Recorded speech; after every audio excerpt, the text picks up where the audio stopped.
Elena Vasquez woke up at 5 in the morning like she did every single day. Her small apartment was cold because she kept the heating low to save money. She lay in bed for a moment, staring at the ceiling with cracks running through it like tiny rivers. Another day was waiting for her. Another day of carrying heavy trays, smiling at people who never smiled back, and pretending that this was enough. She was 32 years old. When she was younger, she never imagined this would be her life. She had dreams once. Big dreams that filled her heart with hope and made her believe that anything was possible. But dreams are fragile things. They can break so easily, and once they break, the pieces are very hard to put back together. Elena got out of bed and walked to the small bathroom. She looked at herself in the mirror. Her dark hair was tied back in a simple ponytail. Her brown eyes looked tired. There were small lines forming around them now. She was not old, but she felt old. Working double shifts at the Grand Meridian Hotel restaurant for 3 years had taken something from her. It had taken her youth, her energy, and most of all, her hope. The Grand Meridian was one of the fanciest hotels in the city. Rich people came there to eat expensive food and drink expensive wine. They wore beautiful clothes and talked about their vacation homes and their business deals. Elena served them. She brought them their food, filled their water glasses, and cleared their dirty plates. To them, she was nobody. She was invisible. Just a woman in a black uniform who existed only to make their dining experience perfect. Elena had learned to accept this. She had learned to keep her head down and do her job. She never complained. She never caused problems. She needed this job more than anything. Without it, she would lose everything. She got dressed in her uniform and made herself a small breakfast. Just toast and coffee. She could not afford much more. After eating, she grabbed her bag and left the apartment. The bus ride to work took 45 minutes. She used this time to close her eyes and rest. Sleep was a luxury she did not have enough of. When she arrived at the Grand Meridian, the morning sun was just starting to rise over the tall buildings of the city. The hotel looked magnificent with its golden lights and tall glass windows. Inside, everything was polished and perfect. Crystal chandeliers hung from the ceilings. Marble floors shined like mirrors. Fresh flowers sat in expensive vases. It was a world of beauty and wealth, and Elena moved through it like a ghost. Her co-workers were already there, preparing for the day. There was Maria, a kind woman in her 50s who had worked at the hotel for 20 years. There was young Destiny, only 23, who was saving money to go back to school. And there was James, the manager, a serious man who rarely smiled but was fair to his workers. Elena started her shift. The morning was busy with business people having breakfast meetings. She moved quickly between tables, taking orders, serving food, and cleaning up. Her feet hurt after the first hour, but she ignored the pain. She had learned to ignore many things. During her short break, Elena sat in the small staff room at the back of the kitchen. She took off her shoes and rubbed her sore feet. Destiny came and sat next to her. "Long morning," Destiny said with a tired smile. Elena nodded. "It is always long. You know what keeps me going?" Destiny asked. "I think about the future. I think about finishing school and getting a better job." "What keeps you going, Elena?" Elena was quiet for a moment. What did keep her going? She thought about her mother, Rosa, who was in a nursing home across the city. Rosa had early onset Alzheimer's disease. She was only 60 years old, but the sickness had stolen her mind. Most days, Rosa did not recognize her own daughter. Most days, she did not even know her own name. "My mother," Elena finally said. "I keep going for my mother." The nursing home cost a lot of money. Good care always costs a lot of money. Elena paid the bills every month, even when it meant she had nothing left for herself. Even when it meant eating toast for dinner and wearing the same old clothes until they fell apart. Her mother had given her everything when Elena was young. Now it was Elena's turn to give back. But there was something Elena never talked about. Something she kept hidden deep inside her heart like a secret treasure. Before all of this, before the debt and the nursing home and the waitress uniform, Elena had been someone else. She had been someone special. Elena Vasquez had once been a student at the Juilliard School of Music. Juilliard was one of the most famous music schools in the world. Only the most talented students were accepted. Elena had been one of them. She had played the piano since she was 5 years old. Her fingers had moved across the keys like magic. Her teachers had called her a prodigy. They had said she would perform in great concert halls around the world. They had said she would be famous. For 3 years at Juilliard, Elena had lived her dream. She had practiced for hours every day.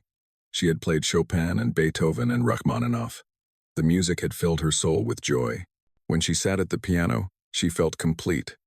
She felt alive. Then her mother got sick. The diagnosis came suddenly. Early onset Alzheimer's disease. The doctors said Rosa would need constant care. They said the disease would only get worse. They said it would take everything. And it did take everything. It took Rosa's memories. It took Rosa's ability to care for herself. And it took Elena's dreams. The medical bills were enormous. Elena's father had died when she was young, and there was no one else to help. Elena had to make a choice. She could continue at Juilliard and chase her dreams while her mother suffered alone, or she could leave school and work to pay for her mother's care. It was not really a choice at all. Elena left Juilliard 1 month before her graduation. She left behind the piano, the music, and the future she had worked so hard for. She took a job as a waitress because it was the only job she could find quickly. The tips were good at fancy restaurants, and she needed every dollar she could get. That was 3 years ago. Now, Elena had $200,000 in medical debt. Her credit cards were maxed out. Collection agencies called her phone every day. She worked double shifts just to keep up with the payments. And she had not touched a piano in 3 years. Sometimes, late at night, Elena would dream about playing. She would dream about sitting at a beautiful grand piano, her fingers dancing across the black and white keys. She would wake up with tears on her face, her hands moving in the air as if playing invisible notes. But dreams were just dreams. Reality was the stack of bills on her kitchen table. Reality was the 12-hour shifts and the sore feet and the wealthy guests who looked right through her. Reality was visiting her mother every Sunday and seeing no recognition in Rosa's eyes. Elena finished her break and put her shoes back on. There was still half a day of work ahead of her. She stood up, straightened her uniform, and walked back out to the restaurant floor. She put on her professional smile, the one she had practiced so many times, the smile that said, "How may I help you?" while hiding everything she truly felt inside. She did not know that this day, this ordinary day, would change her life forever. She did not know that by the time the sun went down, everything would be different. She was just Elena the waitress, invisible and forgotten, carrying her broken dreams in silence. But sometimes, life has surprises waiting. Sometimes, the universe has plans that we cannot see. And sometimes, the most ordinary day becomes the beginning of something extraordinary. The afternoon sun was starting to set when the black limousines began arriving at the Grand Meridian Hotel. Elena watched from the window of the restaurant as men in expensive suits stepped out of the cars. They walked with confidence, like they owned the world. In many ways, they did. James, the manager, gathered all the servers together for a meeting. His face was more serious than usual. He held a clipboard and spoke in a low, urgent voice. "Listen carefully," he said. "Tonight we have a very important private dinner in the Crystal Room. 12 guests. Very wealthy, very powerful people. The host is Marcus Thornton." Elena heard whispers among her coworkers. Everyone knew that name. Marcus Thornton was one of the richest men in the country. He had built a technology empire worth billions of dollars. His face was always in the news and on magazine covers. He owned houses in 5 different countries. He traveled in private jets.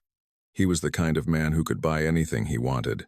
"I need 4 servers for this dinner," James continued. "Elena, Maria, David, and Chen. You 4 will handle the Crystal Room tonight. I expect perfect service. No mistakes. Mr. Thornton's family owns a large part of this hotel chain. If he is not happy, we will all have problems." Elena nodded along with the others. She had served many important guests before. Rich people were often demanding, but she knew how to handle them. Stay quiet, move quickly, and never make eye contact, unless spoken to. Simple rules that had kept her employed for 3 years. The Crystal Room was the finest private dining space in the hotel. It had floor-to-ceiling windows with views of the city skyline. A massive crystal chandelier hung from the ceiling, sparkling like 1,000 diamonds. The long table was set with white linen, silver cutlery, and fresh roses. In the corner of the room stood a beautiful black Steinway grand piano. It was worth at least $50,000. Elena helped prepare the room, making sure every glass was spotless and every napkin was folded perfectly. A man from the events team was on the phone, looking worried. He kept checking his watch and making more calls. Elena overheard parts of his conversation. "What do you mean she canceled? The dinner starts in 2 hours. We need a pianist." Mr. Thornton specifically requested live piano music. The man hung up the phone and cursed under his breath. He made more calls, but each one ended the same way. No one was available on such short notice. The piano would sit silent tonight. At 7 o'clock, the guests began to arrive. Elena stood near the entrance of the crystal room with a tray of champagne glasses. She offered drinks to each guest as they entered. They took the glasses without looking at her, without saying thank you. She was furniture to them, part of the decoration. Then Marcus Thornton walked in. He was 58 years old with silver hair and sharp blue eyes. He wore a suit that probably cost more than Elena made in a year. His shoes were polished like mirrors. He had a presence that filled the room, a kind of energy that demanded attention. When he spoke, everyone listened. But tonight, Marcus Thornton was not happy. He noticed the silent piano immediately. His face turned hard. He grabbed a young assistant by the arm. "Where is the pianist?" he demanded. "I specifically asked for piano music tonight. This dinner is important. These investors are worth hundreds of millions of dollars. I wanted everything perfect." The assistant stammered nervously. "Sir, the pianist canceled. She had a family emergency. We tried to find a replacement, but nobody was available." Marcus Thornton's eyes grew cold. "You tried? I do not pay for trying. I pay for results." He let go of the assistant's arm and walked toward the dinner table, his mood now dark and angry. Elena watched this from her position near the wall. She felt sorry for the young assistant, who looked like he might cry. She knew what it was like to be treated as less than human. She knew what it was like to be yelled at for things that were not your fault. The dinner began. Elena and the other servers brought out the first course. It was a delicate salad with edible flowers and truffle oil. The food at the Grand Meridian was always beautiful, created by famous chefs from around the world. Marcus Thornton sat at the head of the table. On his right was a woman named Patricia, who owned several fashion brands. On his left was a man named Richard, who ran a large investment bank. The other guests were equally wealthy and powerful.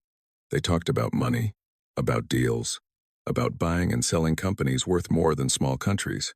Elena moved around the table, refilling water glasses and clearing finished plates. She heard pieces of their conversations. They talked about their yachts and their art collections. They talked about parties in Monaco and business trips to Singapore. They laughed at jokes that were not funny, just because the person telling them was rich. As the evening went on, Marcus Thornton's mood did not improve. The empty piano seemed to bother him more with each passing minute. He kept glancing at it, his jaw tight with frustration. The silence where music should have been was like a wound in the evening. Then one of the guests decided to make things worse. His name was Bradley Foster. He was a hedge fund manager who had made his fortune betting against struggling companies. He was drunk. His face was red, and he swayed slightly in his chair. He had been drinking whiskey all night, and now he was looking for entertainment. Bradley stood up suddenly, almost knocking over his chair. "You know what?" he announced loudly. "I am going to fix this piano problem." He stumbled toward the Steinway, laughing at himself. The other guests watched with amusement. Even Marcus Thornton allowed a small smile. Bradley sat down at the piano bench. He cracked his knuckles dramatically, like a concert pianist preparing for a performance. Then he placed his fingers on the keys. What came out was terrible. He banged out a clumsy version of Chopsticks, the simple tune that children learn when they first touch a piano. He played it badly, hitting wrong notes and laughing the whole time. The other guests laughed too. It was a joke. Everything was a joke to these people. Elena stood near the wall, holding her tray. She watched Bradley make a fool of himself on the beautiful instrument. It hurt her to see a piano treated this way. It hurt her in a place she thought she had closed off forever. Bradley finished his terrible performance and stood up, taking a dramatic bow. The guests applauded and laughed. Then Bradley's drunk eyes found Elena. He pointed at her with an unsteady finger. "Hey, waitress," he called out. "You think you can do better?" The room went quiet. Everyone turned to look at Elena. She felt her face grow hot. Her heart began to beat faster. "Come on," Bradley continued, enjoying the attention. Let us see if the help has any talent. I bet you cannot even play Happy Birthday." The guests laughed. To them, this was funny. The idea that a waitress might have any talent was hilarious. Elena was just a servant. After all, what could someone like her possibly know about music? Elena looked at James, her manager. He was standing near the door, and his face was full of warning. "Do not cause trouble," his eyes said. "Just ignore him and keep working. You need this job." But something was happening inside Elena. Something that had been buried for 3 years was starting to rise. She looked at the piano, that beautiful black Steinway with its ivory keys. She looked at Bradley's smug, drunk face. She looked at all the wealthy guests who saw her as nothing. 3 years. 3 years of being invisible. 3 years of swallowing her pride and accepting every insult with a polite smile. 3 years of pretending that her past did not exist, that she had never been anything more than a waitress. 3 years of silence. Elena set down her tray on a nearby table. The sound it made was louder than she expected. Everyone was watching her now. James was shaking his head slowly. Maria had covered her mouth with her hand. Destiny, who had come to help with dessert, was staring with wide eyes. Elena walked across the room. Her footsteps were the only sound.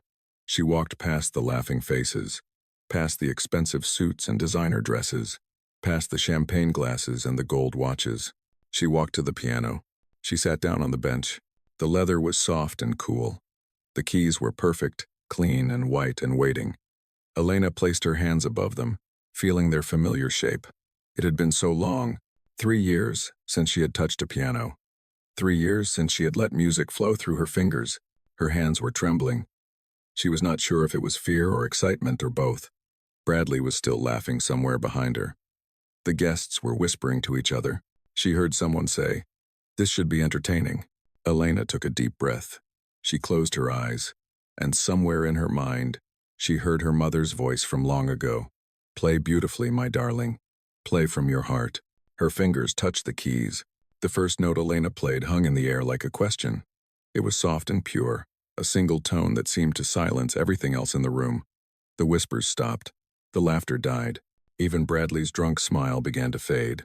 Then came the second note, and the third. And suddenly, music was pouring from the piano like water from a broken dam. Elena had chosen Chopin's Ballade. No, 1-inch G minor. It was one of the most difficult pieces ever written for piano. Professional musicians spent years learning to play it properly. It required perfect technique, deep emotion, and complete control. It was the kind of piece that separated true artists from ordinary players. Elena's fingers flew across the keys. The opening melody was gentle and sad, like a story being told in whispers. The notes rose and fell like breathing, like waves on a quiet ocean.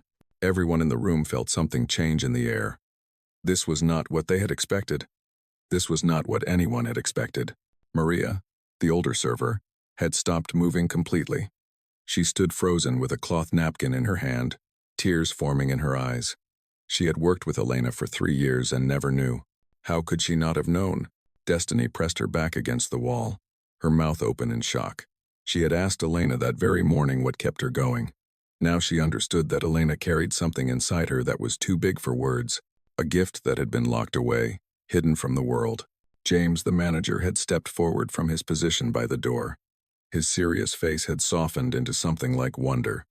He had hired Elena because she was quiet and reliable. He had never imagined that beneath her plain uniform lived an artist of this level. At the table, the wealthy guests sat in complete stillness. Patricia, the fashion brand owner, had put down her wine glass. Richard, the investment banker, had stopped pretending to check his phone. They were all listening now, really listening. Perhaps for the first time in their privileged lives, they were hearing something that money could not buy. Bradley, the drunk hedge fund manager who had started all of this, had fallen back into his chair. His red face had turned pale. His smug expression had disappeared completely. He stared at Elena like he was seeing a ghost. His cruel joke had backfired in a way he never could have imagined. And Marcus Thornton, the billionaire host who owned half the hotel chain, sat absolutely still at the head of the table. His sharp blue eyes were fixed on Elena's back, on her hands, on the way her body moved with the music. He had built his fortune by recognizing value where others saw nothing. He had made billions by finding diamonds in places where everyone else saw only dirt. And now, watching this waitress play Chopin like an angel, he felt that familiar feeling. The feeling of discovery. The music grew more intense. Chopin's ballade builds like a storm, starting with gentle melodies and rising to powerful, crashing waves of sound. Elena's fingers moved faster and faster, hitting every note with perfect precision. The piano seemed to come alive under her touch. It was not just an instrument anymore. It was a voice. Her voice. The voice she had silenced for 3 long years. Elena was no longer in the crystal room of the Grand Meridian Hotel. She was somewhere else entirely. She was back at Juilliard, in the practice rooms where she had spent countless hours perfecting her craft. She was in the small apartment where she grew up, where her mother used to sit beside her on the piano bench and listen to her play. She was in all the concert halls she had dreamed of performing in, the stages she had been promised, the future that had been stolen from her. Tears began to fall down her cheeks. But she did not stop playing. She could not stop. The music was everything that she had kept locked inside. Every bill she could not pay. Every dream she had given up. Every time a rich customer had treated her like she was nothing. Every Sunday visit to her mother who did not remember her. Every lonely night in her cold apartment, staring at the ceiling and wondering what her life could have been. All of it poured out through her fingers and into the piano. The guests at the table were experiencing something they had never felt before. These were people who had everything. They had money, power, beautiful homes, and expensive things. They had traveled the world and seen wonders that most people only dream about. But sitting in this room, listening to a waitress play Chopin, they felt something new. They felt small. They felt humble. They felt that perhaps their money meant nothing compared to this kind of talent. The piece reached its final section. This was where many pianists failed. The ending of Chopin's ballade requires incredible speed and power. The notes come so fast that the hands become a blur. One small mistake can ruin everything. Elena did not make a single mistake. Her fingers crashed down on the final chords, powerful and triumphant. The last notes echoed through the crystal room, bouncing off the windows and the chandelier and the walls. Then there was silence. Complete, perfect silence. Nobody moved. Nobody spoke. It was as if the whole world had stopped to listen, and now it was still catching its breath. Elena sat at the piano, her hands resting on the keys. She was breathing hard. Her face was wet with tears. She had just done something she had promised herself she would never do again. She had played, and now she did not know what would happen next. Slowly, she became aware of the room around her again. The silent guests, the untouched desserts on the table, the empty champagne glasses. She had probably just lost her job. James would fire her for sure. She had made a scene. She had drawn attention to herself. She had broken every rule, but she did not regret it. For 9 minutes, the length of the piece, she had been herself again. The real Elena. The Elena who existed before the medical bills and the debt collectors and the double shifts. For 9 minutes, she had been free. Patricia, the fashion brand owner, was the first to move. She stood up from her chair, her diamond earrings catching the light. She raised her hands and began to clap. The sound was sharp in the silent room. Then Richard stood up too. Then another guest. Then another. One by one, all 12 wealthy investors rose to their feet. They clapped their hands together, slowly at first, then faster. The applause grew louder and louder until it filled the entire room. Maria was crying openly now. Destiny was clapping so hard that her hands hurt. Even James, the serious manager who never showed emotion, was applauding with something like pride in his eyes. But Elena was not looking at any of them. She had turned around on the piano bench, and she was looking at Bradley, the man who had mocked her, the man who had called her the help, and laughed at the idea that she might have talent. Bradley could not meet her eyes. He stared down at his plate, his face burning with shame. He had spent his career destroying struggling companies and feeling powerful. Now he felt very, very small. Marcus Thornton did not clap. He remained seated, his blue eyes fixed on Elena with an expression she could not read. It was not anger. It was not amusement. It was something deeper, something more thoughtful. The applause finally ended. People sat back down, still looking at Elena with amazement. They wanted to know who she was. They wanted to know her story. They were looking at her now, really looking. Perhaps for the first time in their lives seeing a server as a real person. Elena stood up from the piano bench. She wiped her face with the back of her hand, embarrassed by her tears. She straightened her black uniform. Then, without saying a word, she walked back to where she had left her serving tray. She picked it up and continued with her job. She cleared the dessert plates and refilled the coffee cups. She moved around the table just like before, as if nothing had happened. But everything had happened. Everything had changed. The guests watched her with new eyes. Some tried to speak to her, to ask questions, to understand how a woman who brought them their food could play piano like that. But Elena just smiled politely and said, "Is there anything else you need?" She was still the waitress. She still needed this job. She still had $200,000 in debt and a mother who needed care. Playing piano had not changed any of that. It had just reminded her of everything she had lost. When the dinner finally ended and the guests began to leave, Marcus Thornton stayed behind. He stood by the window, looking out at the city lights, waiting until the room was almost empty. Then he turned and walked toward Elena, who was stacking the last of the dirty plates. He stopped in front of her. She looked up, expecting anger, expecting to be told that she was fired, expecting punishment for stepping out of her role. Instead, Marcus Thornton asked her a simple question. His voice was quiet, almost gentle. "Who are you?" Elena met his eyes. Somewhere inside her, something shifted. She had been invisible for so long. It felt strange to be seen. "I am your waitress, sir," she said quietly. "Will there be anything else?" She picked up her tray and walked away, leaving the billionaire standing alone in the crystal room with more questions than answers. Marcus Thornton could not sleep that night. He lay in his penthouse apartment high above the city, staring at the ceiling. The bed was worth $30,000. The sheets were Egyptian cotton, the finest in the world, but none of that mattered. His mind kept returning to the waitress and her piano. He had seen many performances in his life. He had paid millions for front-row seats at the world's greatest concert halls. He had hired famous musicians to play at his private parties. But nothing had ever moved him like what he witnessed tonight. A woman in a server's uniform, playing Chopin as if her life depended on it. Who was she? The question burned in his mind. How did someone with that kind of talent end up carrying trays in a hotel restaurant? What was her story? What had happened to bring her to this point? Marcus got out of bed at 3 in the morning. Sleep was impossible. He walked to his home office, a room filled with expensive art and rare books. He sat at his computer and began to search. Elena Vasquez. That was the name on her employee badge. He had noticed it when she walked past him after her performance.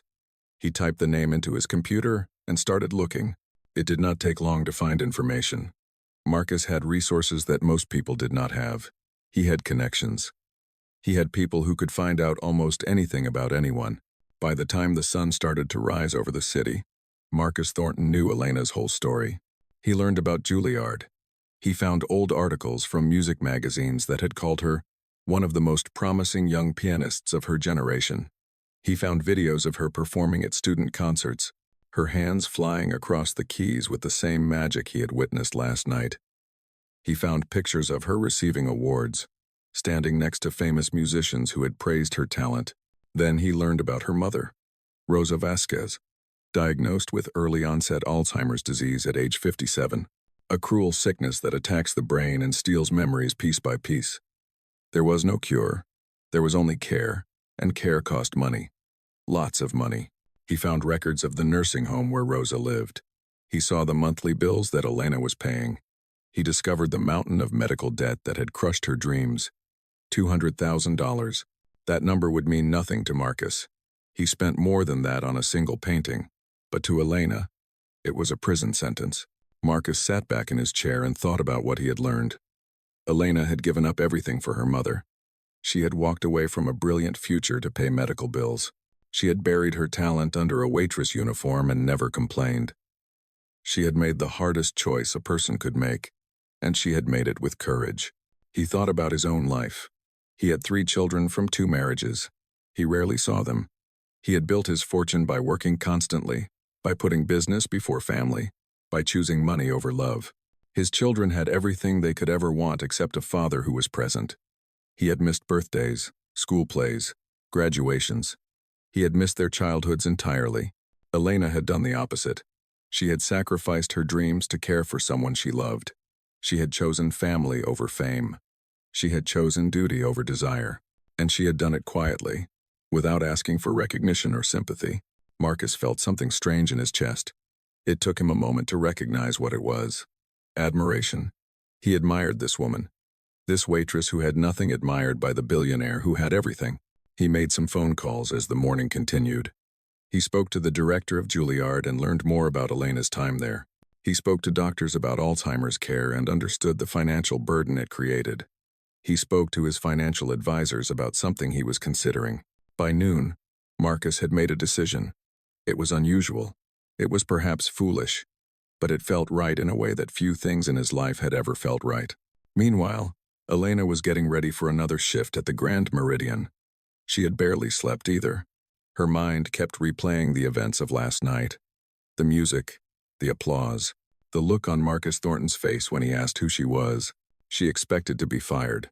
She checked her phone every few minutes, waiting for a message from James telling her not to come in. But no message came. When she arrived at the hotel, James simply nodded at her as he always did. No firing, no punishment, just another day of work. But things were different now. The other servers looked at her differently. News had spread through the hotel staff about what had happened in the crystal room. People whispered when she walked past. Some of them came up to her and said kind things. "I heard what you did last night," said Chen, one of the servers who had been there. "It was incredible. I had no idea you could play like that." Elena just smiled and thanked him. She did not want to talk about it. Talking about it made her think about everything she had lost. It was easier to focus on work, to keep her hands busy carrying trays instead of playing keys. Destiny found her during their lunch break. The young woman sat down across from Elena with an excited look on her face. "Everyone is talking about you," Destiny said. "One of the guests last night posted about it on social media. She said she saw a waitress play piano like a professional and it made her cry." Elena's heart sank. She did not want attention. Attention led to questions. Questions led to pain. "It was just one moment," Elena said. "It does not matter." Destiny shook her head. "It matters. Elena, you have this amazing gift. Why are you hiding it? Why are you working here when you could be playing in concert halls?" Elena looked at her young friend. Destiny was full of hope, full of belief that the world was fair and that talent was rewarded. She was too young to understand that life did not work that way. "Gifts do not pay bills," Elena said quietly. "Dreams do not buy medicine for sick mothers. I am where I need to be." Destiny wanted to argue, but something in Elena's voice stopped her. There was a sadness there that went very deep. A sadness that came from choices already made and paths already closed. The afternoon shift was busy. A large group of tourists had arrived, and the restaurant was full. Elena moved from table to table, taking orders and serving food. She fell back into her routine, letting the work push away her thoughts. But she kept noticing something strange. Guests would look at her longer than usual. Some would smile at her with what seemed like recognition. Once, a woman grabbed her arm gently and said, "You are her, are you not? The pianist from last night. My friend sent me a video." A video. Someone had recorded her performance. That explained why people were recognizing her. The private dinner had not been so private after all. Elena did not know how to feel about this. Part of her was glad that her music had touched people. Part of her was terrified that her carefully constructed invisible life was falling apart. That evening, as Elena was preparing to end her shift, James called her into his office. Her stomach dropped. This was it. This was when she would be fired. She walked into the small office and sat down across from her manager. James was quiet for a long moment. He looked at Elena like he was seeing her for the first time. "I have worked in this hotel for 15 years, he finally said. "I have seen many things. Famous actors, politicians, royalty from foreign countries. But I have never seen anything like what you did last night." Elena did not know what to say. She waited for the bad news. "Mr. Thornton called me this morning," James continued. "He asked about you. He wanted to know your schedule, your work history, everything. I told him what I knew, which is not much. You have always kept to yourself." Elena felt cold fear spreading through her body. A billionaire was asking questions about her. That could not be good. Rich people did not pay attention to people like her unless they wanted something. "He said something else," James said. "He told me that if I ever fire you for what happened last night, He will personally make sure I never work in this city again. Elena blinked in surprise. That was not what she expected. You are not fired, Elena. In fact, I have been told to give you whatever shifts you want, whatever schedule works best for you. James paused. I do not know what is happening here. I do not understand why a man like Marcus Thornton is taking such an interest in a server. But I trust that you know what you are doing. Elena did not know what she was doing. She did not understand any of this. She thanked James quietly and left his office, her mind spinning with confusion. What did Marcus Thornton want? Why was he protecting her job? What was going to happen next? She walked out of the hotel into the cool evening air. The city was coming alive with lights and sounds. People rushed past her on the sidewalk, lost in their own lives and worries. She stood there for a moment, feeling the world move around her. Something was changing. She could feel it in her bones. The music she had released last night had set something in motion. She just did not know what it was yet. Elena pulled her coat tighter and started walking toward the bus stop. Tomorrow would bring whatever it would bring. Tonight, she just wanted to go home and sleep. But as she walked, she could not stop thinking about the piano. The way the keys had felt under her fingers. The way the music had poured out of her like a river that had been dammed for too long. She had told Destiny that dreams did not pay bills, but she had not been able to stop herself from dreaming, just for those 9 minutes. And now that she had remembered what it felt like to dream, she did not know how to forget again. 3 days passed after the dinner in the Crystal Room. Elena continued to work her shifts at the Grand Meridian, but everything felt different. People recognized her now. The video of her performance had spread across the internet like wildfire. It had millions of views. Comments poured in from people all over the world who wanted to know her story. Elena tried to ignore all of it. She did not look at the video. She did not read the comments. She just kept her head down and did her job. The attention made her uncomfortable. She had spent 3 years becoming invisible, and now suddenly everyone could see her. On the 4th day, a package arrived at the hotel with her name on it. James brought it to her during her afternoon break. It was a small black box with no return address, just her name written in elegant gold letters on the top. Elena's hands trembled as she opened it. Inside, resting on black velvet, was a credit card. It was different from any card she had ever seen. It was pure black, matte and smooth, with her name embossed in gold letters. There was no bank name, no numbers on the front, just her name and nothing else. Beneath the card was a folded note written on thick, expensive paper. Elena opened it and read the handwritten words. Miss Vasquez, this card has no limit. Use it to pay your debts, care for your mother, and find your way back to the piano. There are no strings attached, no conditions, no expectations. You reminded me something important the other night. You reminded me why I built my fortune in the first place. Not to collect things, but to recognize greatness when I see it. The world needs your music. Please give it back to us. Sincerely, M.T. Elena read the note 3 times. Her mind could not process what she was seeing. A credit card with no limit? From Marcus Thornton? For her? This had to be a joke. A cruel, horrible joke. Rich people did not just give things away to strangers. There was always a catch. There was always something they wanted in return. She put the card back in the box and closed it. She would not use it. She could not use it. Whatever game Marcus Thornton was playing, she wanted no part of it. That night, Elena went to visit her mother at the nursing home. She took the bus across the city, the black box heavy in her bag. She still had not decided what to do with it. The nursing home was a clean, quiet building surrounded by small gardens. It was one of the better facilities in the city, which was why it cost so much money.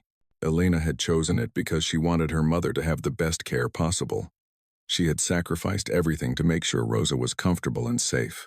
Elena signed in at the front desk and walked down the familiar hallway to her mother's room. The walls were painted a soft blue color. Pictures of flowers hung everywhere. It was meant to be calming, but Elena always felt sad walking through these halls.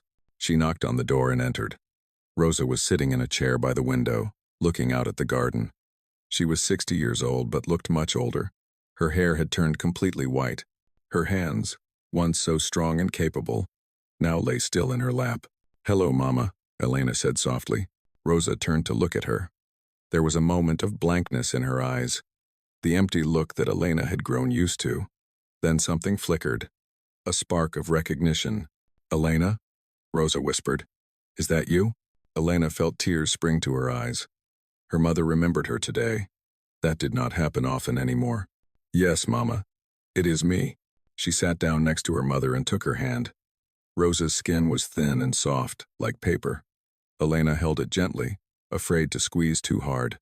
"I dreamed about you," Rosa said. "I dreamed you were playing piano. You were on a big stage with bright lights. Everyone was clapping." Elena's heart ached. Even now, with her mind fading, Rosa remembered the piano. She remembered her daughter's gift. "I played a few days ago, Mama, at the hotel where I work. I played Chopin." Rosa smiled.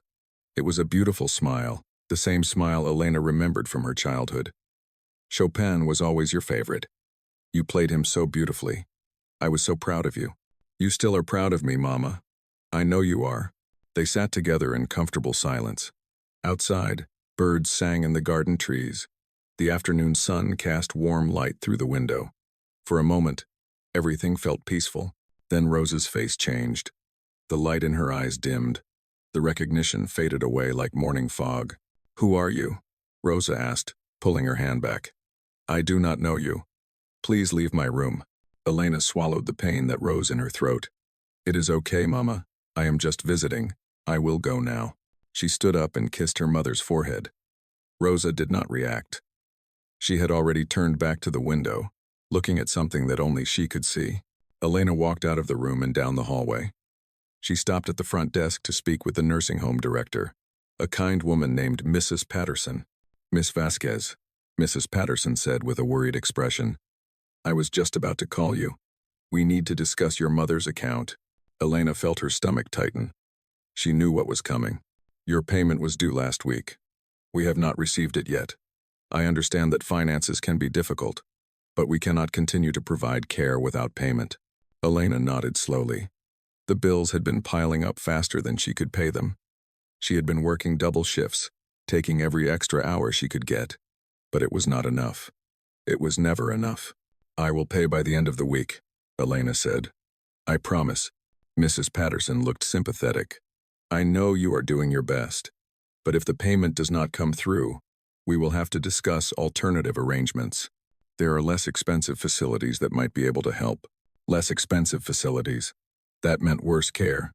That meant her mother in a crowded room with strangers, not getting the attention she needed. Elena could not let that happen. "I will get the money," Elena said firmly. "Please just give me a few more days." She left the nursing home and walked to the bus stop. The black box was still in her bag. She took it out and looked at the card inside. A credit card, with no limit. Enough money to pay all her debts, to secure her mother's care for years. But accepting it felt wrong. It felt like selling something. Her pride, her independence, her sense of self. She put the card away and got on the bus. She would figure something out. She always did. But that night, lying in her cold apartment, Elena could not stop thinking about it. She had worked so hard for so long. She had given up everything. And still, it was not enough. The debt kept growing. The bills kept coming. No matter how many hours she worked, she was always falling behind. What if the card was real? What if there really were no strings attached? What if Marcus Thornton was actually trying to help her? She picked up the card and turned it over in her hands. On the back was a phone number. Nothing else. Just 10 digits. Before she could change her mind, Elena picked up her phone and dialed the number. It rang once, twice, 3 times. Then, a voice answered. "Miss Vasquez, I was hoping you would call." It was Marcus Thornton himself. "How did you know it was me?" Elena asked. "This number only goes to you. I gave it to no one else." Elena did not know what to say. She had expected a secretary, a voice recording, anything but the billionaire himself, answering her call. "I do not understand," she finally said. "Why are you doing this? You do not know me. You owe me nothing." There was a pause on the other end of the line. When Marcus spoke again, his voice was softer. "I have spent my life building an empire. I have more money than I could spend in 100 lifetimes. But I have also made mistakes. I missed my children growing up. I let relationships fall apart because I was too focused on success. I have everything and nothing at the same time. He paused again. Then I saw you play. I saw someone who gave up everything for love. Everything. Your talent, your dreams, your future. You sacrificed it all for your mother. And you did it without complaint, without bitterness, without expecting anything in return. Elena felt tears forming in her eyes. That is the kind of person I wish I had been, Marcus continued. That is the kind of sacrifice I wish I had understood when I was younger. When you played that night, I saw beauty and pain and courage, all at once. I saw greatness being wasted, and I decided I would not let that happen. But the money, Elena said, it is so much. I could never pay it back. I do not want you to pay it back. This is not a loan. This is not an investment. This is simply one human being helping another.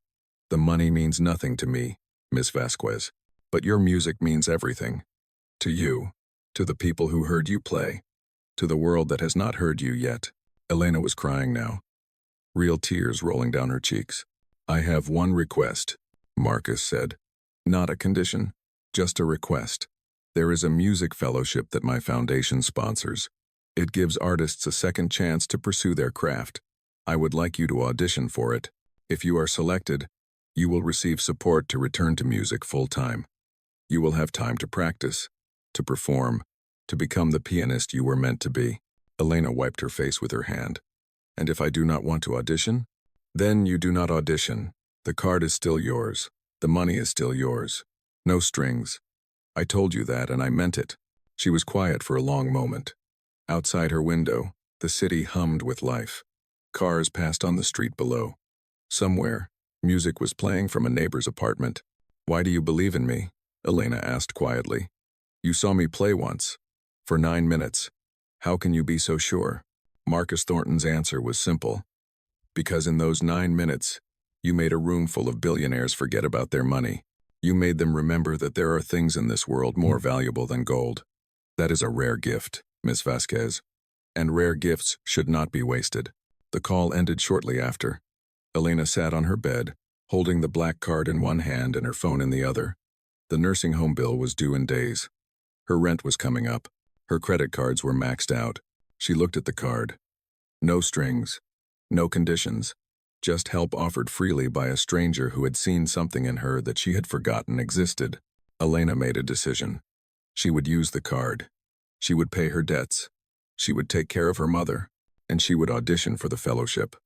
Not because Marcus Thornton asked her to, but because somewhere deep inside, buried under years of survival and sacrifice, the pianist was still alive, still waiting, still hoping for a chance to play again. Tomorrow, she would start a new chapter. Tonight, she allowed herself something she had not felt in 3 years. Hope. Elena woke up the next morning feeling different. The weight that had pressed down on her chest for 3 years felt lighter. She lay in bed and looked at the black card on her nightstand. It was real. Everything that happened last night was real. She got ready for work slowly, her mind full of thoughts. The card sat in her wallet now, waiting to be used. Marcus Thornton had said there were no strings. He had said the money was hers regardless of what she decided about the audition. But could she really believe that? Could she trust a man she had met only once? Elena decided to test the card, not with something big, just something small. On her way to the bus stop, she stopped at a coffee shop. She had not bought coffee outside her apartment in over a year. It was too expensive. Every dollar had to go toward her mother's care. She ordered a simple coffee and handed the black card to the cashier. The young man looked at the card curiously. It had no bank name, no visible numbers. Just Elena's name, in gold letters. Nice card, he said. Never seen one like this before. He swiped it through the machine. Elena held her breath. The machine beeped. The payment went through. Have a nice day, the cashier said, handing back the card. Elena walked out of the coffee shop with her drink. Such a small thing, buying coffee, but it felt like a miracle. She took a sip and tasted hope. At work, Elena found it hard to concentrate. Her mind kept drifting to the bigger payments she needed to make. The nursing home bill, the credit card debts, the medical expenses that had piled up over the years. Could the card really handle all of that? During her lunch break, Elena made a phone call to the nursing home. She asked to speak with Mrs. Patterson about her mother's account. "Miss Vasquez," Mrs. Patterson said, "I was just about to call you. Your payment is still overdue." "I know," Elena said. "I would like to pay now. The full amount for the past month, plus 6 months in advance." There was silence on the other end of the line. "6 months in advance?" Mrs. Patterson repeated. "That is quite a lot of money, Miss Vasquez. Are you certain?" Elena looked at the black card in her hand. "Yes, I am certain." She read the card number to Mrs. Patterson and waited. Her heart was pounding. This was the real test. Thousands of dollars. If the card worked for this, it would work for anything. After a long moment, Mrs. Patterson spoke again. Her voice was warm with relief. "The payment has been processed successfully. Miss Vasquez, I cannot tell you how glad I am. Your mother's care is secured for the next 6 months. Thank you." Elena ended the call and sat in the staff room, staring at the wall. It had worked. Just like that, 6 months of worry had disappeared. Her mother was safe. Her mother would continue to receive the best care. Tears rolled down Elena's face. But this time they were tears of relief. She had carried the burden alone for so long. She had worked until her body ached, and her spirit nearly broke. And now, someone had reached out a hand to help her. Over the next few days, Elena used the card to pay off her debts one by one. The credit cards that had haunted her with threatening calls and letters, the medical bills that had piled up like mountains, the small loans she had taken from friends and coworkers, which she repaid with interest and gratitude. With each payment, she felt lighter. The chains that had bound her for 3 years were falling away. She was not free yet, but she could see freedom in the distance. Destiny noticed the change in her at work. "You seem different," the young woman said. "Happier. Did something good happen?" Elena smiled. "Something unexpected happened. I am still trying to understand it." She had not told anyone about Marcus Thornton or the black card. It felt too personal, too strange to explain. How could she describe a billionaire giving her unlimited money with no strings attached? No one would believe her. But there was one thing Elena knew she had to do. She had to find a piano. It had been 3 years since she had played properly. The performance at the Grand Meridian had awakened something inside her that she could not ignore. Her fingers itched to touch the keys again. Her mind kept hearing music. Melodies she used to play. Pieces she used to love. Elena searched online and found a music studio that rented practice rooms by the hour. It was expensive, but money was no longer a problem. She booked a room for the following Sunday, her only day off from work. When Sunday came, Elena took the bus to the music studio. It was in a quiet part of the city, a brick building with large windows. Inside, she could hear the faint sounds of various instruments being practiced.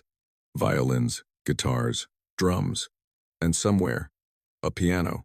The receptionist led her to a small room with a grand piano in the center. It was not as beautiful as the Steinway at the Grand Meridian, but it was well maintained and properly tuned.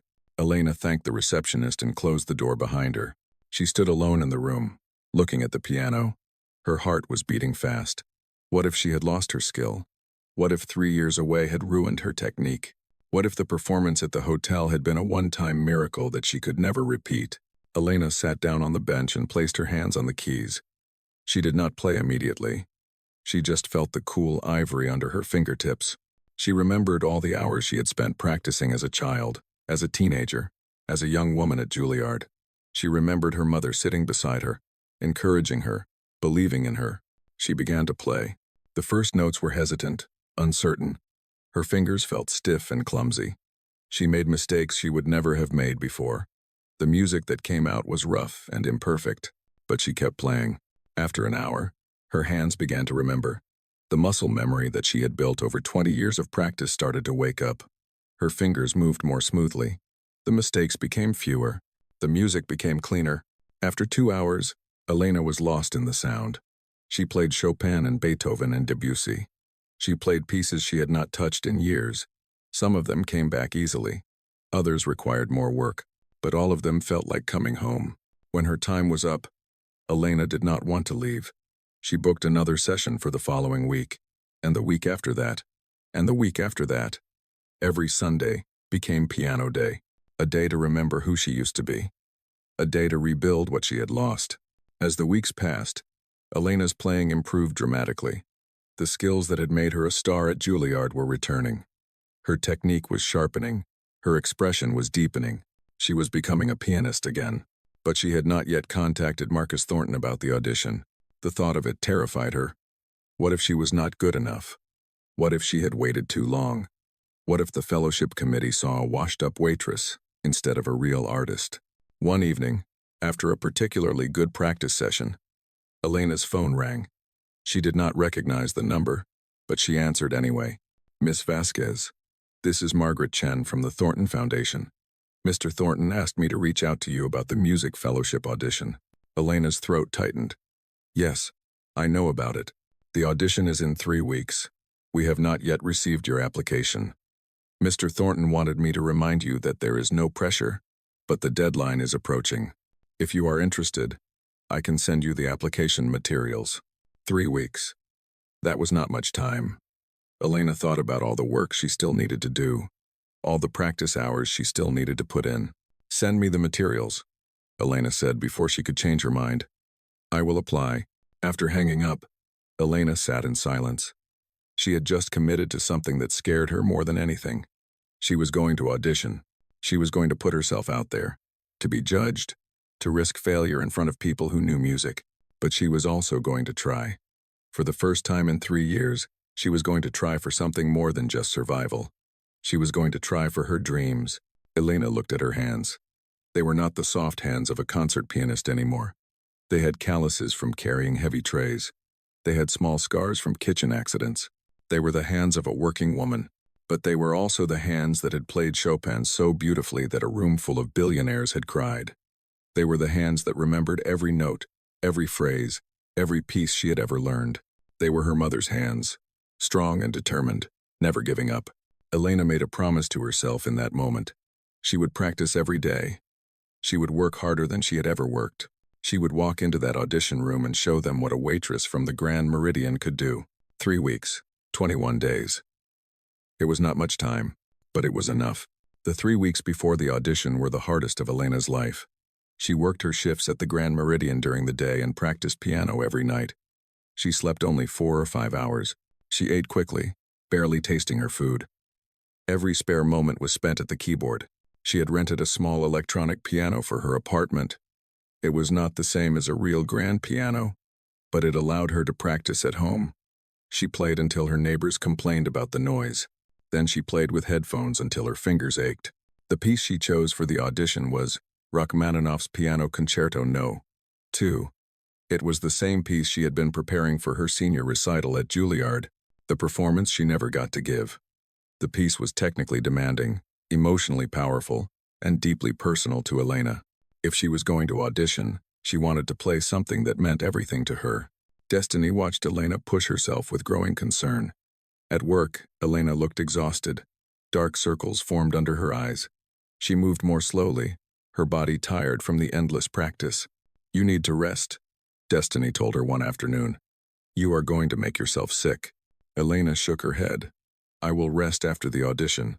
Right now, I need to practice." "Why is this so important to you?" Destiny asked. "You already have a job. You are doing better now. Why put yourself through this?" Elena stopped what she was doing and looked at her young friend. How could she explain? How could she describe the feeling of music flowing through her veins, the way playing piano made her feel whole? "When I was little," Elena said slowly, "my mother used to tell me that everyone has a gift, something special that only they can give to the world. She said my gift was music. She said it was my responsibility to share it." Elena paused, remembering her mother's face from long ago, before the sickness took her memories. "I stopped sharing my gift 3 years ago. I locked it away because I had to. But now, I have a chance to open that door again. I have to try, Destiny. Even if I fail, I have to try." Destiny nodded slowly. She did not fully understand, but she could see how much this mattered to Elena. "Then I will help you," Destiny said. "I will cover your shifts when I can. I will bring you food so you do not forget to eat. Whatever you need." Elena hugged her friend tightly. She had felt so alone for so long. It meant everything to have someone in her corner. The night before the audition, Elena could not sleep. She lay in bed, staring at the ceiling, running through the piece in her mind. Every note, every phrase, every dynamic marking. She knew the music perfectly, but knowing and performing were two different things. What if her hands shook? What if she forgot a passage? What if the judges saw through her and realized she was just a waitress pretending to be a musician? Around 3 in the morning, Elena gave up on sleep. She got out of bed and sat at her electronic piano. She did not play. She just sat there with her hands on the keys, feeling their familiar shape. She thought about her mother. Rosa had always believed in her. Even now, in her confused state, Rosa sometimes talked about Elena playing piano. The disease had taken so much, but it had not taken that. Elena whispered into the darkness, "I am doing this for you, Mama. For both of us." The morning of the audition arrived gray and rainy. Elena put on the nicest clothes she owned, a simple black dress that she had bought years ago for a Juilliard performance. It still fit, though it was a bit faded now. She looked at herself in the mirror and tried to see a pianist instead of a waitress. The audition was held at a concert hall in the center of the city. It was a beautiful old building with tall columns and wide marble steps. Elena had dreamed of performing in places like this. Now she was walking through the front doors, her heart pounding with fear and excitement. The waiting room was filled with other musicians, young people with expensive instruments and confident expressions. They talked to each other about their training, their teachers, their previous performances. Elena sat alone in a corner, feeling out of place. A young man next to her noticed her silence. "First time auditioning for the Thornton Fellowship?" he asked. Elena nodded. "It is very competitive," he said. "They only accept 3 people each year. And the judges are tough. They are looking for real artists, not just good technicians." Elena felt her confidence shrinking. What was she doing here? She had been out of the music world for 3 years. These other musicians had been training the whole time. They had advantages she did not have. But then she remembered Marcus Thornton's words. "You made a room full of billionaires forget about their money." That is a rare gift. She had something these other musicians did not have. She had lived, she had suffered, she had sacrificed, and all of that was in her music. Her name was called. Elena stood up on shaky legs and walked toward the audition room. The hallway seemed to stretch forever. Her footsteps echoed on the marble floor. The audition room was a small concert hall with about 50 seats. In the front row sat 5 judges, all of them distinguished musicians and arts patrons. They held clipboards and wore serious expressions. In the center of the stage stood a magnificent Steinway grand piano. Elena walked to the piano and sat down. She adjusted the bench, took a deep breath, and placed her hands on the keys.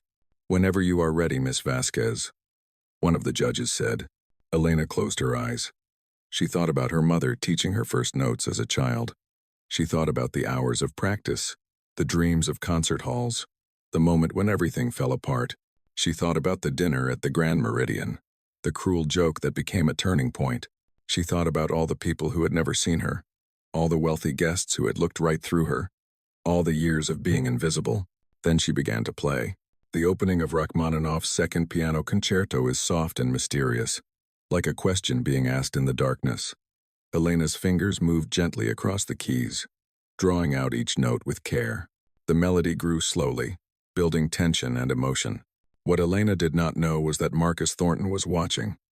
He sat in a small room behind the audition hall, viewing the performance through a video screen. He had told no one he would be there. He simply wanted to see what Elena would do when everything was on the line. He leaned forward as she played, his eyes fixed on the screen. The piece built to its first powerful climax, and Elena's hands flew across the keys with strength and precision. The music filled the small concert hall, bouncing off the walls and ceiling. The judges stopped writing and simply listened. Elena was not in the room anymore. She was somewhere else entirely. She was in every moment of her life where music had mattered. She was 5 years old, hearing piano for the first time and falling in love. She was 15, winning her first competition. She was 21, getting accepted to Juilliard and crying with joy. She was also 29, leaving everything behind to care for her mother. She was 30, working double shifts until her body ached. She was 32, playing for cruel rich people who saw her as nothing. All of it was in her music. Every joy and every sorrow. every triumph and every loss. The piece reached its famous second movement, a melody so beautiful that it had made people cry for over 100 years. Elena played it with tenderness and longing. Tears formed in her eyes, but she did not stop. She could not stop. The music was pouring out of her like blood from a wound. In the viewing room, Marcus Thornton wiped his own eyes. He had been right about her. He had known it from the moment he first heard her play. This woman had something that could not be taught, something that came from deep within the soul. The final movement of the concerto was fast and triumphant. Elena's fingers moved so quickly they became a blur. The notes cascaded from the piano like a waterfall of sound. She played with power and joy, with the fierce determination of someone who had fought hard to be there. When the last chord faded into silence, Elena sat motionless at the piano. Her chest heaved with emotion. Her face was wet with tears. She had given everything she had. There was nothing left. The judges were silent for a long moment. Then one of them, an elderly woman with white hair, began to clap. The others joined her. It was not the polite applause of a formal audition.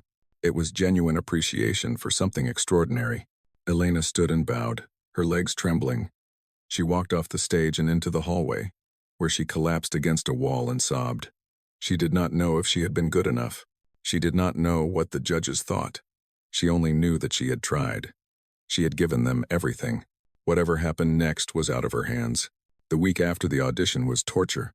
Elena checked her phone constantly, waiting for a call or email from the Thornton Foundation. Every time it rang, her heart jumped. Every time it was someone else, her heart sank.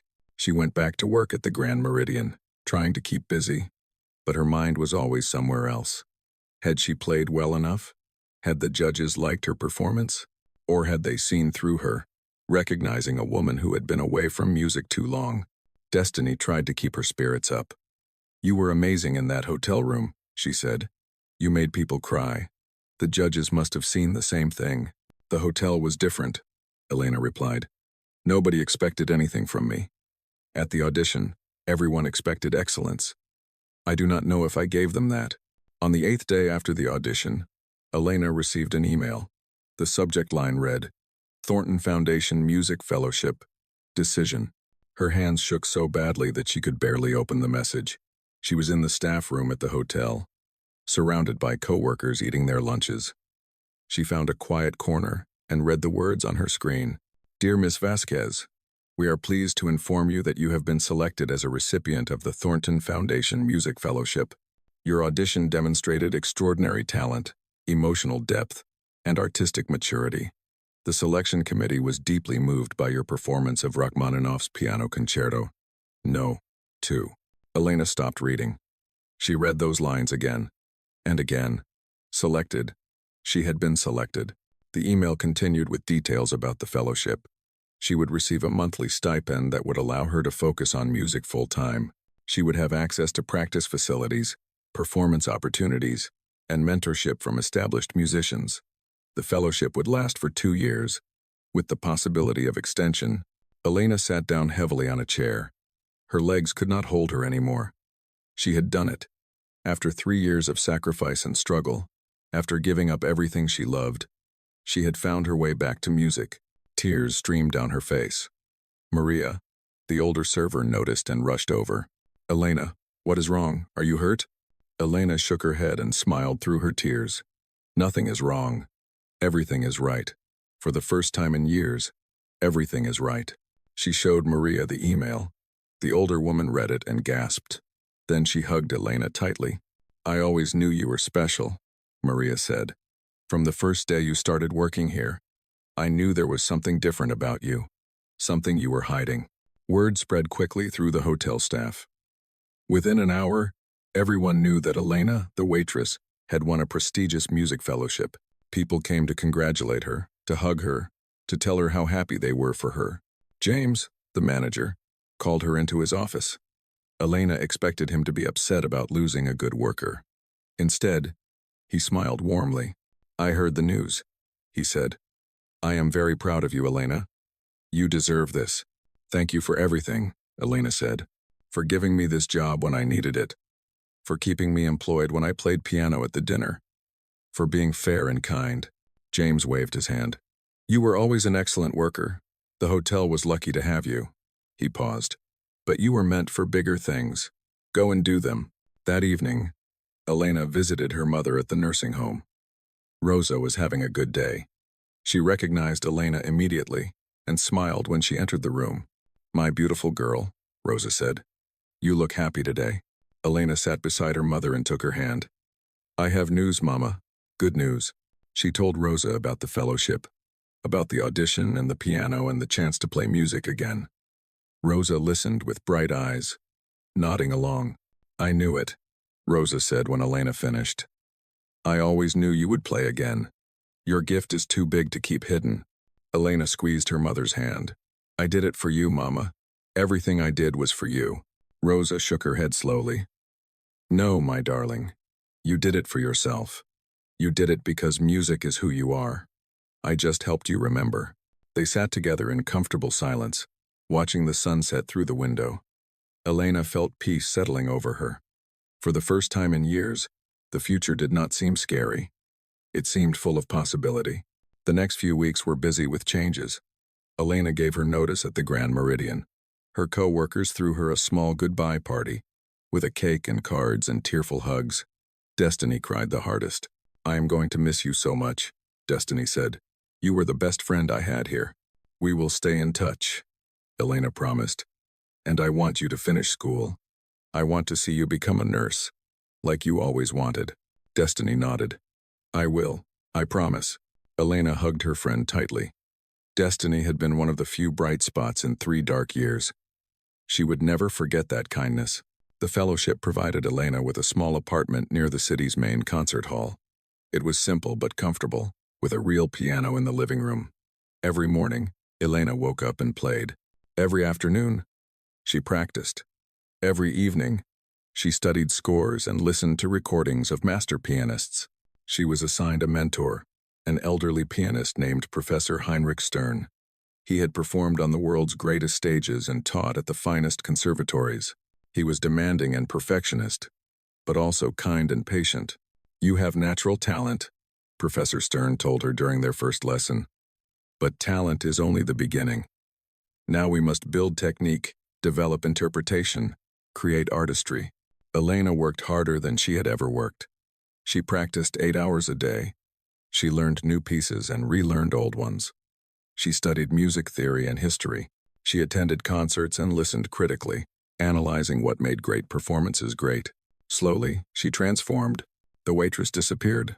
The pianist emerged. One day, about 3 months into the fellowship, Elena received a phone call from Marcus Thornton. Miss Vasquez, he said, I wanted to congratulate you personally on your progress. Professor Stern tells me you are his most dedicated student in years. Elena felt warmth at his words. Thank you, Mr. Thornton, for everything. The card, the fellowship, the chance. I do not have words to express my gratitude. You express it every time you play, Marcus replied. That is thanks enough. He paused, and his voice became more serious. I also wanted to tell you something. I have been following the story of your performance at the hotel. The video has now been seen by over 50 million people. Elena knew about the video.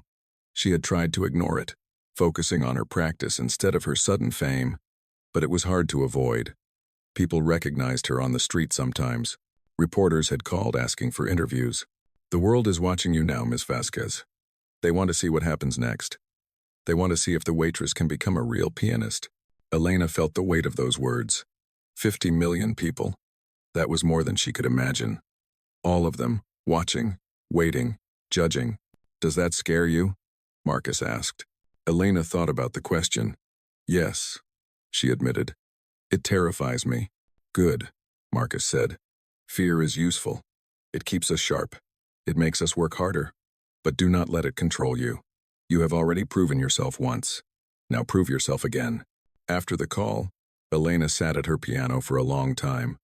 She thought about the journey that had brought her here, the sacrifice, the struggle, the moment when everything changed. She thought about all the people who had helped her along the way. Maria and Destiny, James, Professor Stern, Marcus Thornton, and she thought about her mother, whose love had started everything. Elena placed her hands on the keys and began to play. The music filled her small apartment, flowing out the windows and into the world. Somewhere out there, 50 million people were waiting to see what she would do next. She would not disappoint them. The video changed everything. What started as a simple recording from a private dinner became a worldwide phenomenon. News channels picked up the story. Newspapers wrote articles about the mysterious waitress who played Chopin like a master. Talk shows discussed her talent. Social media could not stop talking about her. Waitress stuns billionaire with secret piano skills became the headline that followed Elena everywhere. The story captured something that people needed to hear. In a world where the rich seemed to have everything, and ordinary people struggled to survive, here was a tale of hidden talent, sacrifice, and unexpected recognition. Elena tried to avoid the attention at first. She declined interview requests and stayed focused on her practice. But the story kept growing. Reporters camped outside her apartment building. People sent thousands of messages to the Thornton Foundation asking for more information about her. Finally, Professor Stern convinced her to speak publicly. "The world wants to know your story," he said, "and your story is worth telling. It might help someone else who is struggling." Elena agreed to do one interview. She chose a morning talk show that seemed kind and respectful. The hosts were a man and woman who smiled warmly and asked thoughtful questions. "Tell us about that night at the hotel," the woman asked. "What made you decide to play?" Elena thought carefully before answering. "I had been invisible for 3 years. Working, surviving, keeping my head down. When that man mocked me and asked if I could do better, something inside me broke. Or maybe something inside me finally became whole again. I needed to show them who I really was." "And who are you?" the man asked. Elena smiled softly. "I am a daughter who loves her mother. I am a woman who had to make hard choices. And I am a pianist. I have always been a pianist, even when I could not play." She talked about her mother's illness, about leaving Juilliard, about the years of struggle. She talked about Marcus Thornton's unexpected generosity and the fellowship that had changed her life. She cried when she described visiting her mother, who sometimes remembered her and sometimes did not.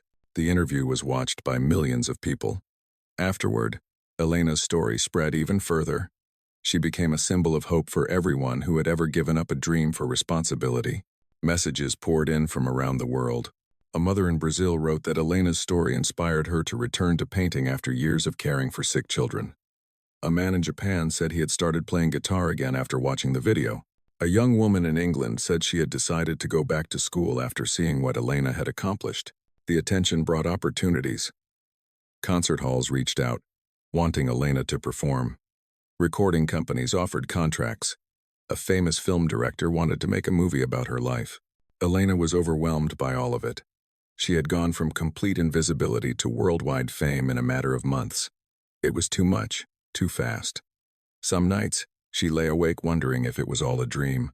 But amid all the chaos, something beautiful happened. The music school in Elena's hometown contacted her. It was a small school that served poor children who could not afford private lessons. They asked if Elena would be willing to teach there, even just for a few hours a week. Elena said yes immediately. Teaching children reminded her of why she had fallen in love with music in the first place. Their excitement, their curiosity, their joy when they played their first songs. It brought her back to herself when the fame became too much. One of her students was a 10-year-old girl named Sophia. She came from a family that could barely afford food, let alone piano lessons. But she had talent, real talent that Elena recognized immediately. "You play beautifully," Elena told Sophia after one of their lessons. "Do you practice at home?" Sophia looked down at her hands. "We do not have a piano at home. I practice on paper. I draw the keys and pretend." Elena's heart broke. She remembered her own childhood, when her mother had worked extra jobs to afford a used piano. She remembered what it felt like to want something so badly and not be able to have it. The next week, Elena arranged for a piano to be delivered to Sophia's apartment. When the little girl saw it, she burst into tears. Her mother cried too, hugging Elena and thanking her over and over. "You did not have to do this," Sophia's mother said. "Yes, I did," Elena replied.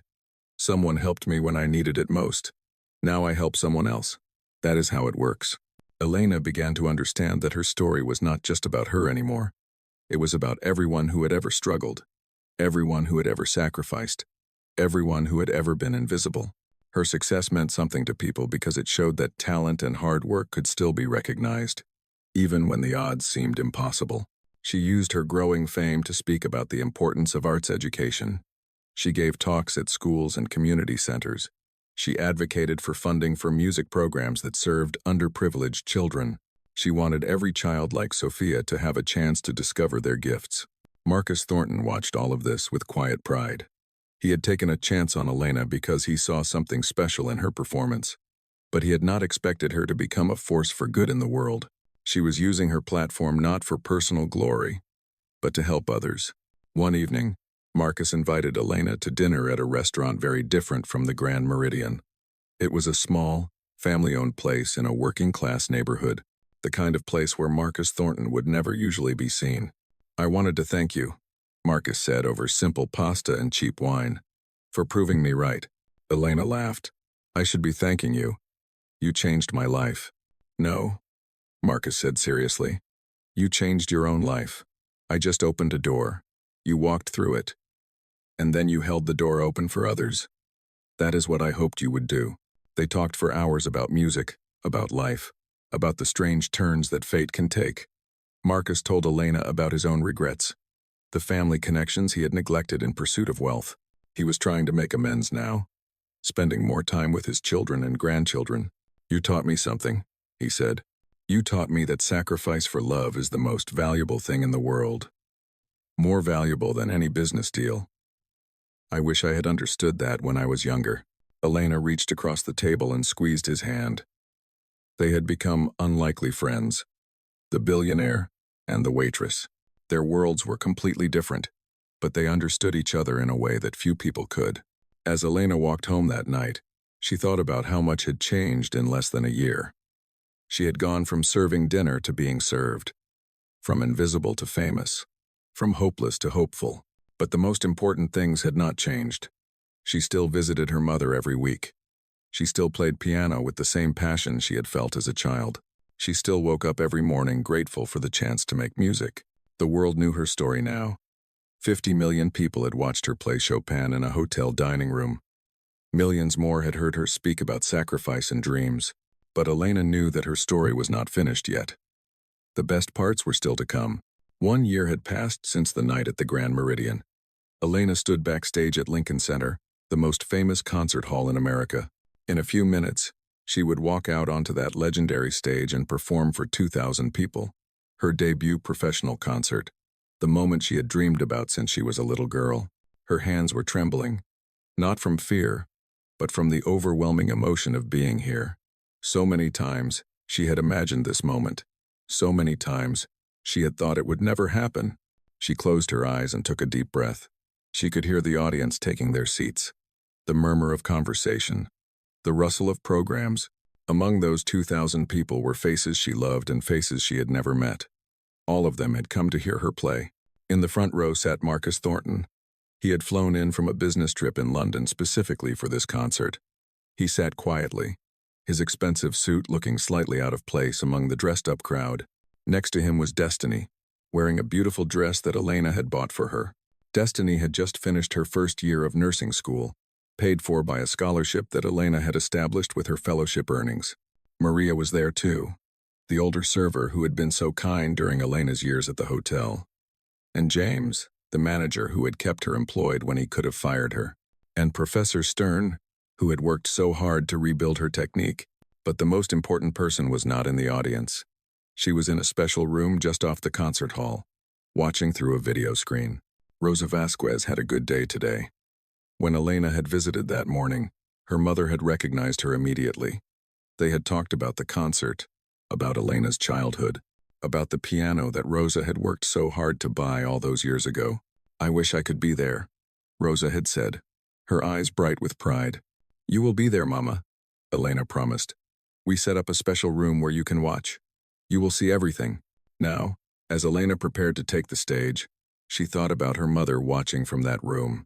Even if Rosa forgot who she was by tomorrow, she would see her daughter perform tonight.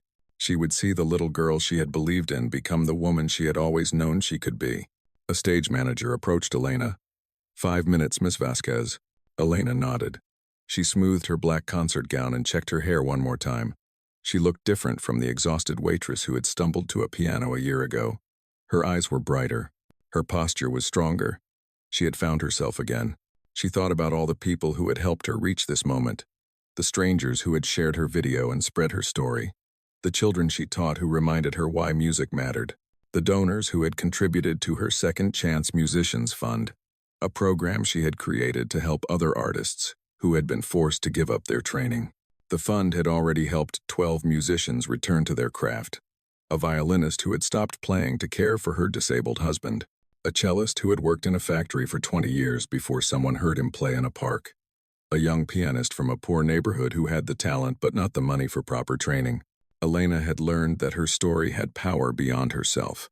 It could open doors for others who had been locked out. It could shine light on talent that the world had overlooked. It could prove that second chances were possible. 2 minutes, Miss Vasquez. Elena walked toward the stage entrance. Through a gap in the curtains, she could see the audience. 2,000 faces, all turned toward the stage. 2,000 people who had come to hear a waitress play piano. No, she corrected herself. They had come to hear a pianist play piano. She was not a waitress anymore. She was Elena Vasquez, musician. The lights in the house dimmed.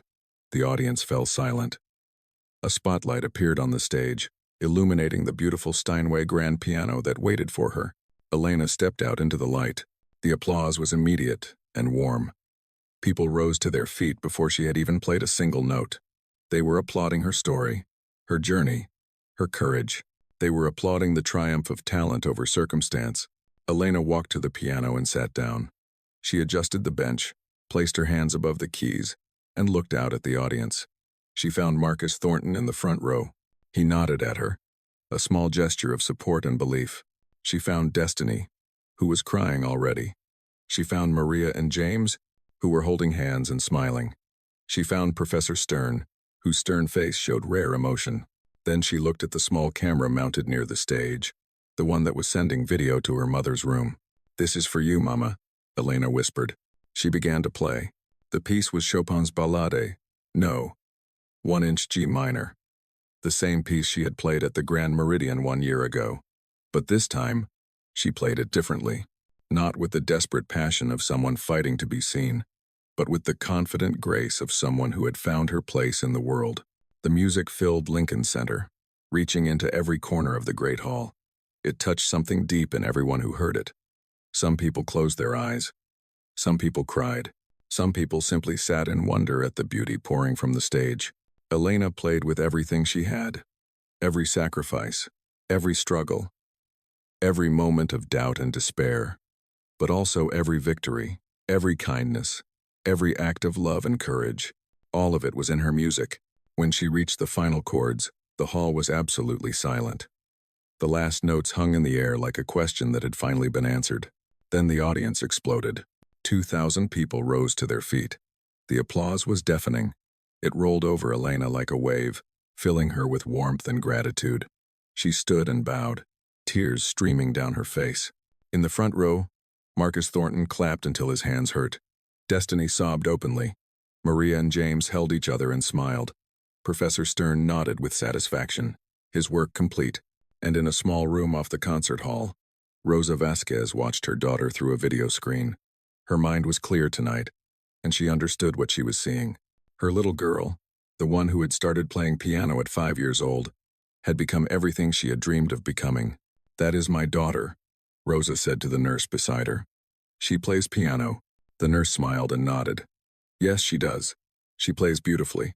Elena took her final bow and walked off stage. In the wings, she was surrounded by well-wishers and congratulations. But she pushed through them gently, heading for the small room where her mother waited. When she entered, Rosa looked up with clear, bright eyes. "You were wonderful," Rosa said. "I always knew you would be wonderful." Elena knelt beside her mother and held her hands. "I could not have done it without you, Mama. You believed in me when no one else did. You gave me music." Rosa smiled. The same beautiful smile that Elena remembered from her childhood. "Music was always yours, my darling. I just helped you find it." They sat together as the noise of the concert hall faded around them. Mother and daughter, reunited by a gift that neither sickness nor sacrifice could destroy. Outside, the world was already talking about Elena's debut. Critics were writing rave reviews. Social media was exploding with clips from the performance. The story of the waitress who became a concert pianist was reaching millions more people. But Elena did not think about any of that. She just held her mother's hands and felt grateful. 1 year ago, she had been invisible, a woman carrying trays and hiding her broken dreams. Now she stood at the beginning of a new life, with a second chance she had never expected. The journey had been hard. The sacrifices had been real. The path from that hotel dining room to Lincoln Center had been longer than she could have imagined. But she had made it, and she had held the door open for others to follow. Elena Vasquez, once a waitress, now a pianist. Once invisible, now seen by millions. Once broken, now whole. This was her story. And it was only the beginning.